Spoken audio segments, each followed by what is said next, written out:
Hello everyone, and a good day to all of you. I wanted to do a review today on the Waffen Burk gas blocks for specifically this one's for the MR223 or the MR556. However, I do have two of them here actually, one for the MR308 or MR762. So you can see right here, pretty much it's just a bigger version of the MR223 version, so I'm just going to be talking about that one. I'm going to be installing this on this Nefarious Arms barrel, which I already did a review on a while back. I'll have it linked below in the description and up on the screen on YouTube. But let's go ahead and look at this gas block. So what you get with a Waffen Burk gas block, assuming that you buy it either directly from Waffen Burk if you're in Europe, or if you get it through their importer, like JDI Imports is where I got mine. I do know that these show up quite a bit on Gunbroker at a usually pretty extraordinarily inflated price, so I don't know if they'll include everything that they're supposed to in that case either. But what you get is the gas block itself. You also get two roll pins that I'll show right here. They're just in this little kind of paper in the main bag itself. And then you also get this instruction page. Now you do get this with both the MR308 as well as the MR223. And again, these are compatible with the US variants as well, the MR556 and 762. But it does come with this instruction, and the MR308 one also came with this, and it's pretty much identical, so I just got rid of that one and just kept this one. So you have two options with the Waffen Burk. First of all, they have two models. They have the long or normal type of lever like I have here, and they also have a short lever version. Now from what I've read, you can really use either the shorter lever or the longer lever on any barrel length. What this really changes is if you'll have clearance for a suppressor. So if you look right here, this longer lever is actually quite long. And the shorter lever version is pretty much just this exact same thing, but it's cut in half in this little circle here. I don't have any of those super short barrels, so it's not really a concern for me.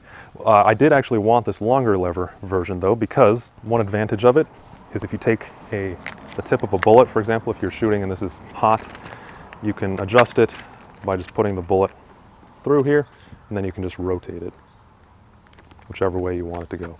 Quite nice in that regard. And you can still kind of do that with the shorter version. It's just, it is a little harder, and you kind of need to push back against it, of course, because it's not fully contained. It's cut in half. There shouldn't be any other difference between them, so if you do happen to see a longer version and you have a shorter barrel, you could cut this as well to make it. It just needs clearance room. That's really the only reason for the shorter lever. But to show these roll pins a little closer now, Waffen Burk on their instructions, they actually recommend that you use, if possible, reuse the factory roll pins you get from HK, the kind of coiled roll pins. Now, here's the roll pins you get with the Waffen Burk, you can see. So these are still coiled. The HK ones are probably a more significant coil. I don't know. I'm going to follow their instructions. I don't think it's really a concern either way of this backing out. This is, first off, I'm having a lot of trouble. That's one thing I've read about quite a bit, that people have problems with removing the old HK gas block, and myself included. I haven't done it yet, just because I've been soaking it constantly in Kroil, and I'm going to be, after just recording this part, I'm going to actually attempt it again, and it should be all good. So how you would install this on paper is just pop out your old gas block if you have one, remove your muzzle device, and then the Waffen Burk gas block just slides right on. I've heard of some barrels, I believe by House Manufacturing, that I think they say that it's like kind of tight fit and you may need to freeze your barrel. In this case, you can see it just slid right on. So one nice thing as well, you also don't need to worry about indexing this properly or anything, because HK on these barrels, they actually have a little notch here at the very top, 12 o'clock, and you just take this corresponding notch on the gas block. Let me take that off so you can see it better. That notch right there just lines up in there, and it's perfect. You don't need to worry about any of that at all, which is really, really cool actually. But then just put in your roll pins again, and then just put your muzzle device back on, time it, torque it, whatever you need to do, and should be all good. So that's what I'm going to do. As I said, the hardest part is just removing the old one, and I'm going to work on that right now off camera. I'll take this out to the range, and by the time you watch this, I'm going to have a suppressor, because that's kind of a big part of this, is that it's an adjustable gas block. And I don't want to have significant overgassing, so that's why I got this. We'll see how this does, and hopefully it won't be too hard to remove that old one. One interesting thing I do want to note, part of the reason why the pins on the factory HK gas block are so hard to remove is because they are coiled. Apparently a lot of people see some corrosion on them. I haven't taken them out enough yet to see any, but I do want to note that I'm actually seeing some corrosion on the set of roll pins that I got from Waffen Burk as well. It's very little. I think probably the easiest part to see it is right here where it kind of folds back in. You can see that just a little bit, and actually you can see quite a bit on the interior here. So since these are coiled, you do have just more surface area for rust to start. So we're probably going to oil these and try to clean off the corrosion, if there is any on the HK one. It might just be super tight, as a lot of HK stuff seems to be. But I'm going to try to clean that up, make it less annoying to if I ever need to remove this again. Okay, so I got that suppressor on here now. I'm going to do the first shots with it. I'm going to be, first off, I am going to try this just regular on the normal gas setting, just because I am curious how overgassed it's actually going to be. Once I fire a few rounds with this, I will switch it down to the suppressed setting. I did want to note a few things first. First off, this Geissele handguard that I have right here, and actually the only exception maybe would be the new HK handguard, but this doesn't have any slit or any opening to turn the lever, so I do need to take the handguard off every time I want to adjust this gas block, which is a little annoying. Currently I just have this hand tight. I don't have anything on here that needs to hold 0, so it's fine. And once I need to adjust it, I'll just take this off, put it back on, etc. One thing I did notice, I've read a lot of other people say this too, and I only have about 50 or 60 rounds through this Waffen Burk, and the actual lever does seize up pretty bad. With carbon, I'm already getting a little bit of a carbon lock on it. So I'm also going to find out how hard it is to turn when I'm actually going to do that here. So let's go ahead and just find out first how this is. Just on the completely normal setting, not N+ or anything, just normal.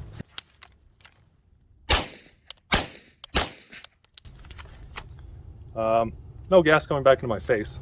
One thing I do want to note, and actually I already noticed this happening too, even without the suppressor, the Waffen Burk bleeds off the gas to the sides. Mostly I think it is on the left side of the gas block.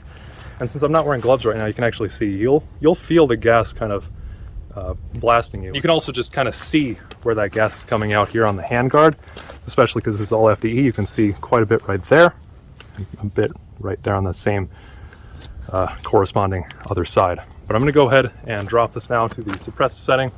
Since this is a flow-through suppressor, I'm curious if that's going to be undergassed.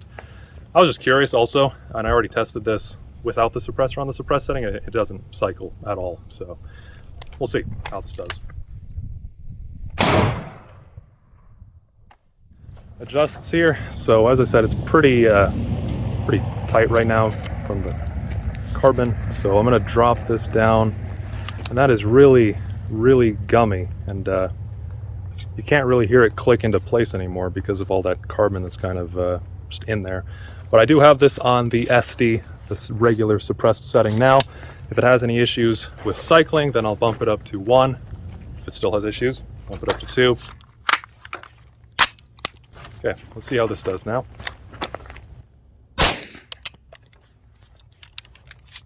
So that is too little gas. So I'm going to up it to the 1.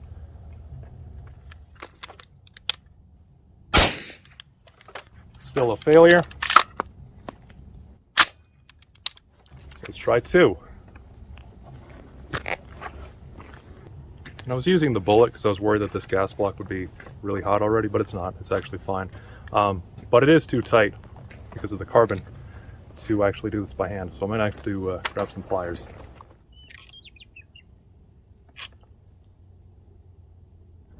All right, I'm on 2 now, which is pretty hard to see. There's a lot of carbon that's blasted over it, but you can vaguely make out the 2 right there. And we'll see if this works any better.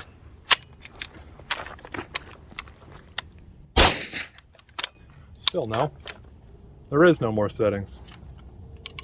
It's all the way back up to N+ or N now. All right, well, I'm back on N again. And I'll just fire a few more just for a function check, but certainly overgassed on N, but it's also the only setting that works. Again, this is a flow-through suppressor, so there's a lot less less extreme overgassing through the rifle itself. But yeah, that's not ideal. It needs to be pretty much in between that number 2 setting and the N where it's at currently.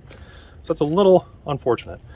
But I'm tired of wearing this helmet and all that, so I'm gonna cut to a more comfortable place, and I'll go ahead and give my conclusion on this. I'm gonna shoot a bit more here as well, of course, and just kind of get a better idea of what I want to talk about.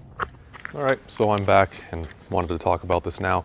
Off camera, I shot a couple more magazines and was just doing a bunch of movement practice and all that, which I do need to get like a GoPro or something so I could actually record that. But yeah, shot a bunch and was just practicing stuff, hence the gear when I was doing all this. But yeah, this has a few problems that I have been kind of made more aware of as I was shooting more of it. So the first one that I already kind of mentioned was that little bit of, or what I thought was a little bit of gas kind of coming off of the sides. Now, I thought it was mostly on the left side, but I actually think it's bleeding off the gas pretty equally on both the left and the right. However, I think you can see more of a mark on the left side simply because my hand is placed right here, and hence that's why it kind of jets into that part of my hand. And I just think that where it would normally just kind of disperse into the atmosphere, it's just kind of getting more on the handguard in this case. So my problem with this is obviously it's jetting really hot gas into my hand. A few shots like that is uncomfortable, but it's not bad. But I did not a mag dump, but I shot a mag in pretty rapid succession while doing some movement practice, and it got really hot and it was burning. I actually even put a glove on and it was still kind of burning through there, so not very comfortable. And I particularly have a problem with that because I'm not going to move my hand. Now, it'd be one thing if the gun itself just always did that and I just kind of had to work around it, but the fact that the normal gas block, the vented gas block that HK has on here doesn't have that issue, I don't want to move my hand just to make accommodation for this Waffen Burk gas block. And then more importantly, talking about the suppressor itself, that didn't really have much of an effect. Now, the caveat there is this is a flow-through suppressor that I was using, so I think that if you had an actual regular suppressor that does have more back pressure through it, that you'd be fine and you'd have a good time using this and you'd be able to tune it and have it shooting really comfortably. In my case though, I don't know if, so to start, as far as shooting this normal unsuppressed, I don't know if it's maybe slightly less gassed, because by default the normal HK gas block is a little bit on the overgassed side, even unsuppressed, but the fact that I can't really pick up much of a difference, if any, when shooting normally, and when it's suppressed, at least with the suppressor I have, it's not working unless I just leave it on the same setting anyway. I'm actually really heavily considering just removing this again and going back to the regular HK hand, or the HK gas block, which is kind of painful and unfortunate to do because this was a little bit tough to get on, to remove the old roll pins and all of that. But it just has so many downsides, I think, that even if you are going with a normal suppressor, non-flow through, and also you don't place your hand right here where the gas block jets out the sides, then it would probably work really well for you. In my case, it's kind of like the worst combination possible, to where this is actually a major downgrade for me. And as I said in the shooting footage, this is kind of gummy and hard to know when you actually got it locked in place. What would work probably perfectly for this would be if they had a third suppressed setting, because right now they just have the regular SD 1 and 2. And then there's normal and normal plus. So I'm just shooting it all the time on normal, and yeah, it doesn't really do much. So when I was shooting in a rather more rapid succession, I did get somewhat a little bit gassed out. I know I'm not getting any gas like blowing into my eyes or anything like that. I did try shooting a direct gas impingement gun at the same time with that same suppressor, and I was getting some gas in my actual eyes, which was not pleasant, but this at least didn't have any issues with that. But the gas was still getting pretty overwhelming after about 20-25 rounds. So I'm ultimately actually not going to be installing this on my MR556 like I had originally been planning. And my conclusion, at least from my own use, is that I would not recommend this, which is actually very surprising because I heard a lot of good things about it. I heard a few complaints about the lever adjustment, but I thought, you know, it'd be fine. But yeah, pretty much nothing on this has worked as I was hoping it would. So really unfortunate, but maybe if anyone out there watching this has a similar setup, then it can at least help you to not waste your time and especially money, because these are rather expensive, even if you find them at the normal MSRP. It's several hundred. So I would say to just stick, even if you're going suppressed, get a flow through, and I would just stick with the regular HK gas block. So let me know if you have any other questions on this, or if you have any other experience that you want to add on this gas block in the comments below. Always love to hear it.